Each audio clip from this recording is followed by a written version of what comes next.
पूरा गांव उसे बावला कहता था। वो था ही ऐसा एकदम बेफिक्र और लापरवाह। उसे ना तो कपड़ों की सुध रहती और ना ही खाने की चाह। वो कहीं भी पहुंच जाता था। बेसिर पैर की बातें तो नहीं करता, मगर कभी कभी वो कुछ ऐसा बोल देता जो किसी ने सोचा भी नहीं होता। वो लोगों के ताने भी हंसकर सुन लेता। उसको सब पागल और दब्बू समझते थे। इतना सब होने के बावजूद वो बाकायदा ग्रेजुएशन कर चुका था और गांव के ही सरकारी कार्यालय में नौकरी करता था। हाँ, एक खूबी उसमें जरूर थी। वो काम बहुत मन लगाकर करता था और पूरी जिम्मेदारी से ड्यूटी करता था। वो एक बड़े से मकान में किराए से रहता था। उस मकान में कुल मिलाकर 5 किराएदार थे, जिनमें से एक स्टूडेंट रोहन, एक अविवाहित शिक्षिका पूर्णिमा, एक बुजुर्ग दादा जयशंकर और वो खुद था। मकान मालकिन एक विधवा थी। उनकी एक बेटी और एक बेटा था। बेटा मनु छोटा था, वो अभी हाई स्कूल में था। बेटी रिया कॉलेज में पढ़ती थी। शिक्षिका पूर्णिमा अविवाहित थी और अकेली रहती थी। हमारे बावले का नाम कार्तिक था, मगर उसके भोलेपन को देखकर सब उसे भोलेनाथ कहते थे। जिस किसी को जरूरत होती वही कार्तिक को ऑर्डर देकर अपना काम उससे करवा लेता था। वो भी बिना नानुकुर किए सबके काम कर देता था। इस बात से पूर्णिमा को बुरा लगता था कि सब लोग उसके भोलेपन का नाजायज फायदा उठाते हैं। वो अक्सर कार्तिक से कहती भी थी कि आप ऐसे क्यों रहते हैं, आप समझते क्यों नहीं, ये सब आपको बुद्धू बनाते हैं, आपके सीधा होने का फायदा उठाते हैं और उसके बाद आपका मजाक भी उड़ाते हैं। ये सब सुनकर कार्तिक हंसकर रह जाता। हाँ, कभी कभी पूर्णिमा की बातें सुनकर उसकी आंखों में आंसू जरूर छलकने लगते थे, मगर वो उन्हें छुपा लेता था। मकान मालकिन अनुपमा को सभी दीदी बोलते थे और सारे लोग एक संयुक्त परिवार की तरह ही रहते थे, एक दूसरे के सुख दुख के साथी बनकर। अनुपमा दीदी का कार्तिक से बहुत प्रेम था और वो उसे अपने सगे भाई की तरह ही मानती थी। उनके बच्चे भी उसे भोला मामा ही कहते थे। वो भी उनसे अपार प्रेम करता था। तीज त्योहार में वो उन बच्चों के लिए विशेष उपहार भी लाता था। कार्तिक के सीधेपन की वजह से अक्सर उसे बिना कारण मजाक का पात्र बनाया जाता था। आते जाते गली के नुक्कड़ की चाय की दुकान पर जमा कुछ आवारा लड़के उस पर हंस दिया करते थे। कभी कभी वो उसे शारीरिक रूप से भी परेशान करते और फिर दूर जाकर उसके मजे लेते थे, मगर वो चुपचाप चला आता था। उन आवारा लड़कों का लीडर इलाके के नेताजी का इकलौता पुत्र हरीश था। हरीश अलग अलग गाड़ियों में आता था।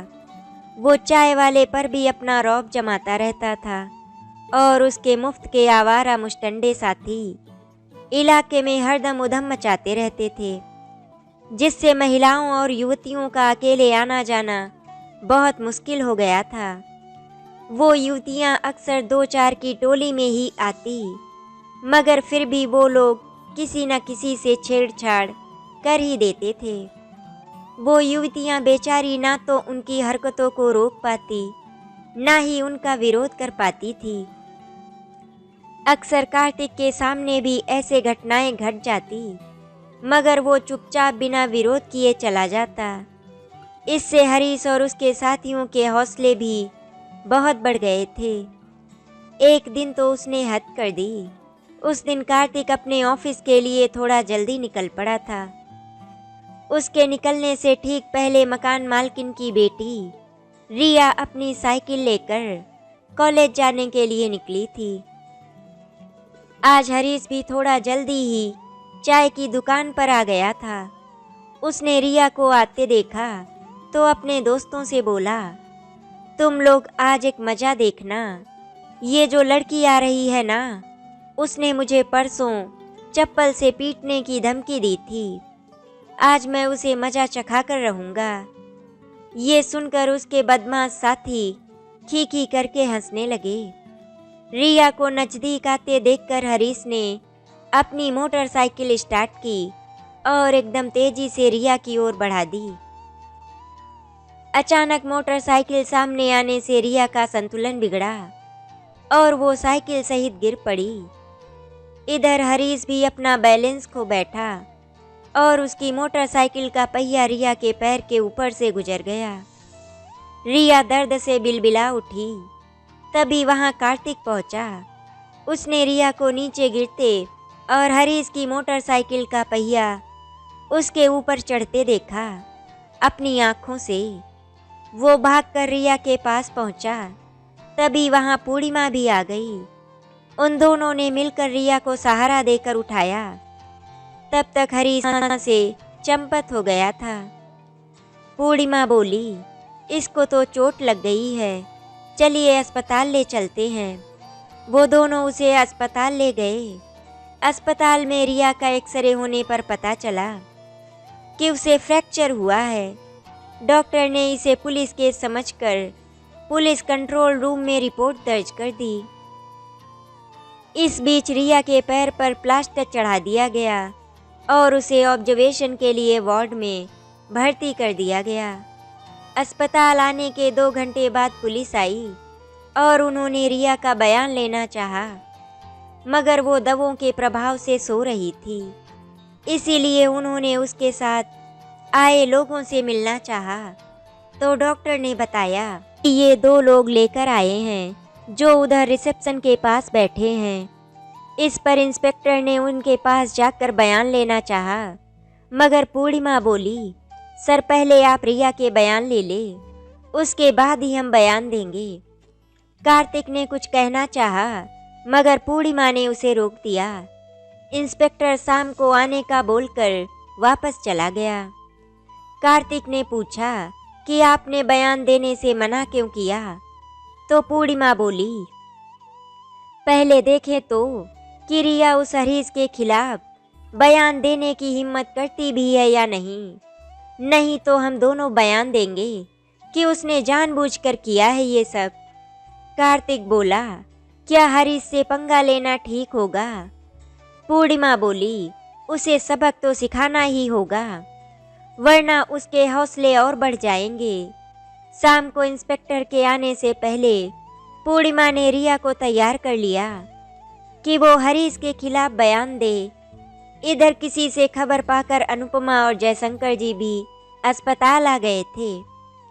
अनुपमा पूरी घटना के बारे में सुनकर बहुत घबरा गई थी, मगर पूर्णिमा ने उन्हें ढांढस बंधाया। जयशंकर जी बोले, बहन घबराओ नहीं, हम सब तुम्हारे साथ हैं। आखिर इंस्पेक्टर को सबने हरीश के खिलाफ बयान दे दिया। इस पर उसे गिरफ्तार कर लिया गया। वो सबको देख लेने की धमकी दे गया। इस घटना के 2 दिन बाद हरीश के पिता अनुपमा से मिलने आए। उन्होंने उन्हें 5,000 रुपए देकर मामला खत्म करने को कहा। इस पर पूर्णिमा ने आपत्ति जताई और अनुपमा को समझाया, तो उन्होंने मामला वापस लेने से मना कर दिया। हरीश के पिता भी सबको देख लेने की धमकी देकर चले गए। अगले दिन अनुपमा के मकान पर म्यूनिसिपैलिटी का नोटिस चिपका दिया गया कि ये मकान वैध पाया गया है, इसे 24 घंटे में खाली कर दे, वरना जबरदस्ती खाली करवा लिया जाएगा। ये देखकर सब लोग घबरा गए और रोने लगे, मगर जयशंकर जी ने कहा, आप लोग घबराओ मत, देखना कल सुबह कोई फरिश्ता हमारी मदद को जरूर आ जाएगा। किसी ने उन पर विश्वास नहीं किया और अगले दिन का इंतजार करने लगे। अगली सुबह 10 बजे म्यूनिसिपैलिटी के लोग बुलडोजर लेकर आ गए और उन्होंने मकान को तोड़ने की तैयारी शुरू कर दी। मकान में रहने वालों में अफरा तफरी मच गई। सब बुरी तरह रो रहे थे और हरीश के पिता, जो उसी दल के पीछे खड़े थे, सब उनसे माफ़ी मांग रहे थे। सिर्फ पूर्णिमा अपने साथ अनुपमा को लेकर एक तरफ खड़ी थी। और हाँ, बावले कार्तिक का कहीं अता पता नहीं था। सब सोच रहे थे कि वो शायद डर कर रात में ही भाग गया है। हरीश के पिता के इशारे पर बुलडोजर आगे बढ़ने लगा।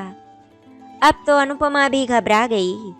उन्होंने पूर्णिमा को देखा, मगर उसने दृढ़ता से उनका हाथ थाम कर कहा, मौसी घबराओ मत, ये कुछ नहीं कर पाएंगे। हमारे पास सही दस्तावेज हैं और शायद कार्तिक भी किसी प्रकार की व्यवस्था के लिए गए हैं। वो जरूर कुछ प्रबंध करके ही आएंगे। मगर अनुपमा स्वस्थ नहीं दिख रही थी। उन्हें मकान की चिंता सता रही थी। बुलडोजर कर्मचारी आगे आ रहा था और सबकी सांसें रुकती जा रही थी। बुलडोजर बिल्कुल मकान की दीवार के नजदीक आ गया और उसका पंजा दीवार पर चोट करने ही जा रहा था कि एक कड़क आवाज गूंजती हुई, ठहरो। बुलडोजर रुक गया और सबने मुड़कर आवाज की ओर देखा। इस आवाज को सुनकर जहां एक और बुलडोजर रुक गया, वहीं दूसरी ओर नेताजी भी चौंक गए। सबने आवाज की दिशा में देखा। उधर इस आवाज को सुनकर वैज्ञानिक जयशंकर उत्साहित हो गए और जोर से चिल्लाए, लो आ गया फरिश्ता। मैं कहता था ना कि सुबह हमें बचाने फरिश्ता जरूर आएगा। सब लोगों ने देखा कि सामने से एक टैक्सी पर से एक हैंडसम नौजवान उतरा। उसने एक बढ़िया सा सूट पहना था और एक कीमती चश्मा लगा रखा था। उसे देखकर सब चौंक पड़े। वो नौजवान अपने साथ एक वकील भी लेकर आया था। उसने इशारा किया तो वकील ने अपने बैग से एक लीगल नोटिस निकालकर म्यूनिसिपैलिटी के सुपरवाइजर को, जो कि बुलडोजर का संचालन करवा रहा था, देते हुए कहा, इसकी पावती कीजिए और 15 दिनों में जवाब भी देना होगा, वरना अगली मुलाकात कोर्ट में ही होगी, क्योंकि आपने समस्त वैध दस्तावेज पेश किए जाने के बावजूद भी एक नागरिक को बिना कारण सिर्फ अपनी धाक जमाने के उद्देश्य से परेशान किया है। यदि आप इसके लिए लिखित माफ़ी नहीं मांगेंगे तो आपको नौकरी से हाथ धोना पड़ सकता है। वकील साहब की बात सुनकर वो गिड़गिड़ाने लगा। उसने कहा, ये नेताजी हमारे बड़े साहब से मिलकर मुझे ज़बरदस्ती यहाँ ले आए हैं। मैं मजबूर था। मैं अभी लिखित माफ़ी मांगता हूँ। वकील साहब ने नेताजी को भी एक नोटिस पकड़ा दिया तो वो हड़बड़ाकर वहाँ से भाग गए। अगले 5 मिनट में वहाँ से सब लोग जा चुके थे। अब सबका ध्यान वापस नौजवान की ओर गया। उसने आंखों से चश्मा उतारा और मुस्कुराकर सबको देखा। अब जाकर सबने उसे पहचाना। वो तो उनका बावला था जिसे सब लोग बेवकूफ़ समझते थे। उसने ही सबसे ज़्यादा समझदारी दिखाई थी। सबसे पहले अनुपमा आगे आई और रोते हुए बोली, मेरे भोलेनाथ, आज तूने ही हमें बचाया है, वरना मैं तो उम्मीद छोड़ चुकी थी। वो बोली, चल भाई भीतर चल। सब लोग उसे घेर कर भीतर आ गए। इधर सब लोग उत्साहित थे ये जानने के लिए कि बावले को इतनी अक्ल कहाँ से आई। मगर सबसे अलग हमारे वैज्ञानिक जयशंकर जी खुशी से नाच रहे थे। वो सिर्फ एक ही बात दोहरा रहे थे, आखिर मेरी 20 साल की तपस्या सफल हुई। भीतर जाते हुए पूर्णिमा का ध्यान उनकी ओर गया। वो उनके पास पहुंची और बोली, क्या बात है चाचा, आप तो ऐसे खुश हो रहे हो जैसे जैकपॉट लग गया है। इस पर वो बोले, हाँ बेटी, समझो मेरा जैकपॉट ही लगा है। पूर्णिमा उनका मुंह ताकते हुए बोली, जरा खुलकर समझाओ ना चाचा। जयशंकर बोले, चल बेटी भीतर चल, वहीं बताता हूँ। वे दोनों भी भीतर आ गए। जयशंकर उनके साथ भीतर आ गया। भीतर सबने मिलकर कार्तिक को घेर रखा था और सबकी जुबान पर सिर्फ यही सवाल था कि बावले कार्तिक के अंदर इतनी हिम्मत और सूझबूझ कैसे आई। वो कैसे उस वकील तक पहुंचा और उसने कैसे उन्हें यहाँ तक लाने को तैयार किया। कार्तिक कुछ भी नहीं कह पा रहा था। सिर्फ खड़े खड़े एक रहस्यमयी मुस्कान उसके मुंह पर दिखाई दे रही थी। तभी वहां पूर्णिमा और जयशंकर पहुंचे। सबने सवालिया नजरों से जयशंकर जी को देखा। जयशंकर जी खुश दिखाई दे रहे थे, जैसे किसी बच्चे को मनपसंद खिलौना मिल गया हो। पूर्णिमा ने आगे बढ़कर सबसे कहा, आप लोग शांत हो जाइए, जयशंकर चाचा हम सबको कुछ बताने जा रहे हैं। सबने मुड़कर जयशंकर जी को देखा और कार्तिक भी उनकी ओर मुखातिब हो गया। जयशंकर जी बोले, आज तक आप सब लोग मुझे पागल वैज्ञानिक कहते थे, मगर आज मेरी मेहनत सफल हो गई। ये जो कार्तिक आपको दिखाई दे रहा है, ये वो पुराना कार्तिक नहीं है। कल रात इसका कायाकल्प हो गया है। अब ये शायद हम सब लोगों से ज़्यादा बुद्धिमान हो गया है और इसकी कार्य क्षमता भी कई गुना बढ़ गई है। सबने आश्चर्य से कार्तिक को देखा। जयशंकर कहने लगे, मैं पिछले 20 सालों से अंतरिक्ष में रहने वाले प्राणियों से संपर्क करने का प्रयास करता रहा हूँ और आप सब मेरे प्रयासों को मेरा पागलपन समझते रहे, मगर कल रात अचानक चमत्कार हो गया। सबने एक साथ पूछा, ऐसा क्या हो गया? जयशंकर बोले, जो भी हुआ वो कार्तिक के साथ हुआ और नतीजा आपके सामने है। किसी की समझ में कुछ भी नहीं आया तो जयशंकर बोले, कल रात हुआ यूं जैसा कि आपने अनेक हिंदी फिल्मों की काल्पनिक कहानी में देखा होगा। हाँ, ये सच है कि हमारे आसपास बहुत सी हरकतें होती रहती हैं। उन्हें हम कई बार महसूस भी करते हैं, मगर उनकी कोई व्याख्या हमारे पास नहीं होती। इसी प्रकार अक्सर अंतरिक्ष में उड़न तस्तरी के दिखाई देने की घटनाएं भी हमें सुनाई देती हैं, मगर हम उन पर भी विश्वास नहीं कर पाते। वे आगे बोले, मगर मैंने इन बातों की कड़ियां जोड़ना शुरू कर दिया। मेरे पास ऐसी खोज के लिए कोई संसाधन तो नहीं थे। बस अपनी सीमित आय से ही मैंने रेडियो ट्रांसमीटर बनाया और उसमें बहुत हाई फ्रीक्वेंसी की साउंड पैदा करने का सिस्टम लगा दिया। ये सुपरसोनिक आवाज़ कहलाती है, जिसे हम तो नहीं सुन पाए, मगर बहुत से जानवर जिनकी श्रवण शक्ति बहुत ज़्यादा अधिक होती है, वो इसे सुन लेते हैं। जैसे आपने देखा होगा, अक्सर कुत्ते एकदम से भौंकने लगते हैं, जबकि आसपास कुछ भी अवांछित नहीं दिखाई देता है। दरअसल उस वक्त कुत्ते को कहीं दूर की हलचल सुनाई देती है, जिससे कि वो सतर्क होता है। सब लोग मंत्र मुक्त से उनकी बातों को सुन रहे थे। जयशंकर जी अपनी बात कहते हुए थोड़ा रुककर उन्होंने एक गिलास पानी मांगा, तो पूर्णिमा ने उठकर उन्हें पानी दिया। तभी स्टूडेंट रोहन ने जिज्ञासापूर्वक प्रश्न किया, चाचा आप ये बताइए कि सुपरसोनिक आवाज का कार्तिक भैया से क्या ताल्लुक है? जयशंकर जी मुस्कुराकर बोले, रोहन बेटा, इसका सीधे सीधे इस पूरे घटनाक्रम में कोई संबंध नहीं है, मगर सहयोग बस वो इस पूरे अभियान का हिस्सा अनजाने में बन गया है। यहाँ तक कि वो खुद भी इस वक्त ये नहीं जानता कि वो किन हालात से गुजर रहा है। ये सुनकर सब आश्चर्यचकित हो गए। जयशंकर जी ने आगे कहने लगे, उन्होंने बताया कि इन क्रियाकलापों की शुरुआत 2 दिन पहले हुई। वो अपने रूटीन भाव से आधी रात को जब सो गए थे, तब अचानक उनके रिसीवर सेट पर एक अजीब सी आवाज ने अज्ञात भाषा में कोई संदेश भेजा।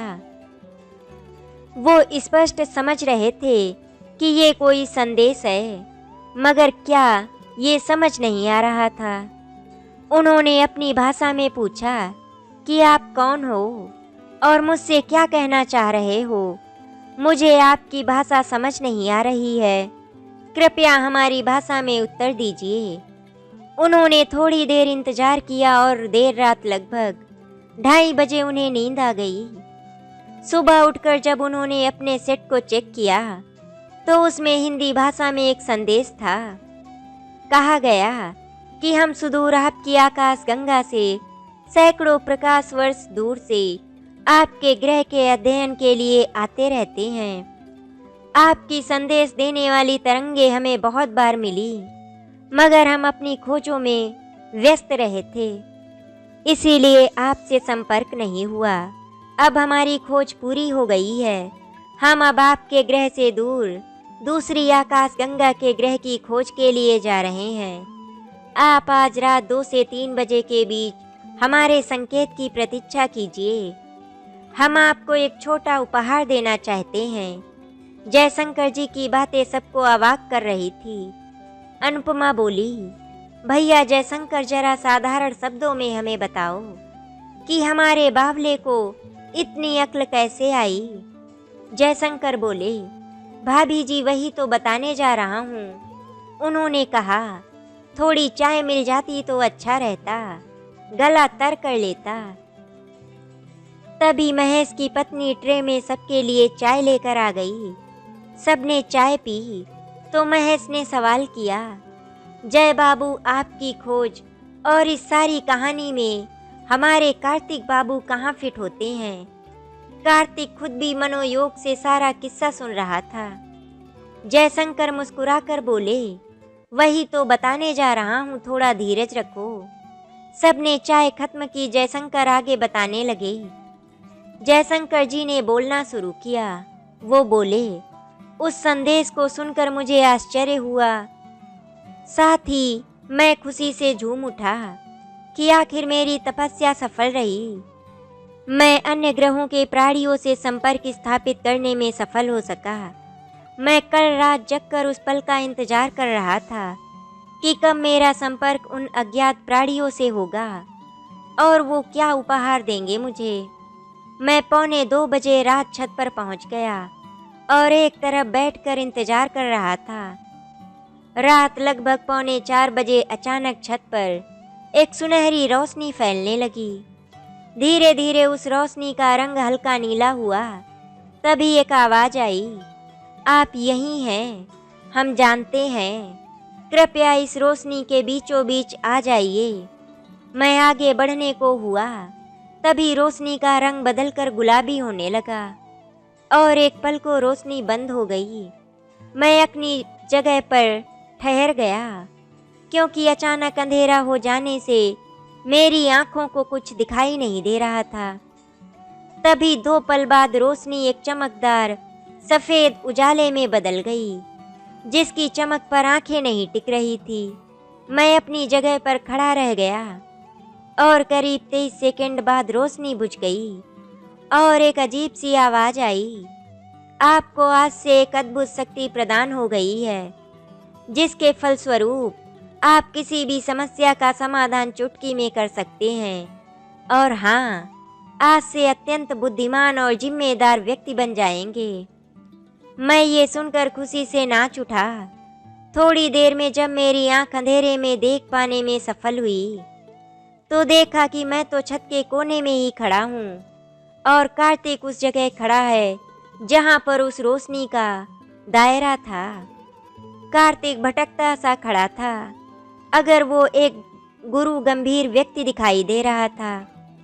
मैंने उससे पूछा, वो कब छत पर आया? तो वो बोला कि उसे अनुपमा के मकान को बचाने की तरकीब नहीं समझ आ रही थी और नींद भी नहीं आ रही थी, इसीलिए वो टहलने छत पर आया था। और जैसे ही उसने छत के दरवाजे पर कदम रखा, तभी सफ़ेद चमकदार रोशनी का धमाका उस पर आ गया और वो कुछ पल को सुध-बुध खो बैठा। मैं समझ गया कि उस अज्ञात प्राणी द्वारा दिया गया उपहार मेरी जगह कार्तिक को सहयोग से मिल गया है। कार्तिक ने मुझसे कहा कि हमें मकान बचाने का उपाय ढूंढना ही होगा और वो सुबह ही शहर के जाने वाले वकील से संपर्क करने जाएगा। बस आगे का सवाल आपको पता ही है। सबने आश्चर्य से कार्तिक को देखा जो निर्विकार बैठा था। अनुपमा ने आगे बढ़कर सबसे पहले जयशंकर और फिर कार्तिक से बोली, जिसके पास आप जैसे हितैषी हैं उसको चिंता की क्या बात है। बस सब ने मिलकर मकान बचाने और जयशंकर जी का प्रयोग सफल होने की खुशी में उस रात एक शानदार पार्टी रखी और बावला कार्तिक हमेशा के लिए बुद्धिमान हो गया। अंत में पूर्णिमा से उसका विवाह सबने मिलकर करवा दिया और सभी सुखपूर्वक रहने लगे। आशा करती हूँ आपको हमारी कहानी अच्छी लगी होगी। अगर आपको हमारी कहानी अच्छी लगी तो वीडियो को लाइक एंड शेयर करें, चैनल को सब्सक्राइब करें। वीडियो देखने के लिए आपका धन्यवाद।